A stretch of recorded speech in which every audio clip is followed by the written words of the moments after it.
Hej. I dag har jeg noget virkelig spændende at vise jer. Det er sådan, at vi her i kommunen længe har tænkt på, om der er oddere.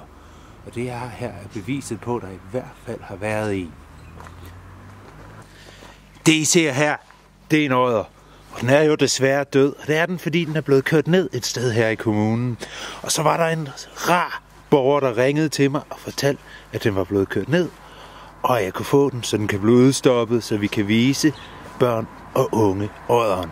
Men vi skal lige se lidt på den, før jeg lægger den i fryseren. Odderen, den er et helt fantastisk dyr.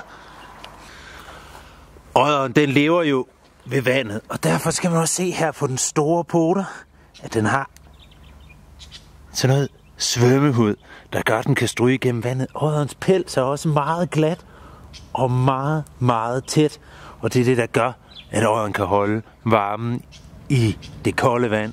For sådan en odder er i modsætning til for eksempel sælen ikke udstyret med et tykt spæklag til at holde varmen. Hvis vi kigger lidt på odderens hoved, så kan vi se, at odderen, den er et rovdyr. Man kan se den store tænder herinde. Prøv at se her. Jeg kan faktisk ikke engang med hjælp af den her pløk få skilt kæberne fra hinanden, og det er altså fordi, den har nogle meget stærke muskler. Nu har den været død et stykke tid, så der er også noget dødsstivhed her. Man kan se de store tænder, som den bruger til at holde og tygge sit bytte med. Og det en odder lever af, er jo altså fisk. Og odderen lever i søer og vandløb og fanger fisk.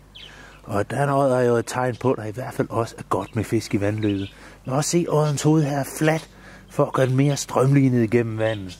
Odderens hale er tyk og lang og flad, og det hjælper den altså også med at styre igennem vandet. Og så er der jo lige en sidste ting, vi kan kigge på vores odder her, og det er jo her mellem benene, hvor man tydeligt kan se testiklerne, og det betyder, at det her, det er en hanodder.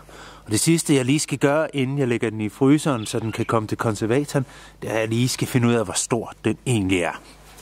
Ja, her på min tommestok, så kan jeg se, at vores odder er godt og vel 1,10 meter lang med hale. Lad os se, hvad den kan veje. Det er i hvert fald et godt og robust dyr. En odder er et stærkt dyr. Og vi kan her se, at vores odder, den vejer lige omkring 10 kilo. Størrelsen på den her odder 1,13 meter. Og 10 kilo betyder, at det her er en ganske stor hanodder. Den er egentlig ikke så langt, de kan godt blive længere, men den er tung. Så det betyder, at det sandsynligvis også er et dyr, som er i ganske god stand. Og det virker også, når man mærker på den, som om den har et rigtig fint hul. Så indtil den blev kørt ned, så har det her været et sundt dyr. Sandsynligvis i hvert fald. Så det er jo lidt ærgerligt, den er blevet kørt ned. Men det er rigtig dejligt, at vi nu kan have den til at vise til børn og andre interesserede her i kommunen. Og hvis en af jer skulle se en odder, eller være så uheldig at komme til at køre den ned, så vil vi rigtig gerne vide det. Og til sidst skal jeg lige sige, at man skal huske, hvis man finder en død odder og ønsker at få den udstoppet, så kræver det en dispensation for odderen af et fredet dyr.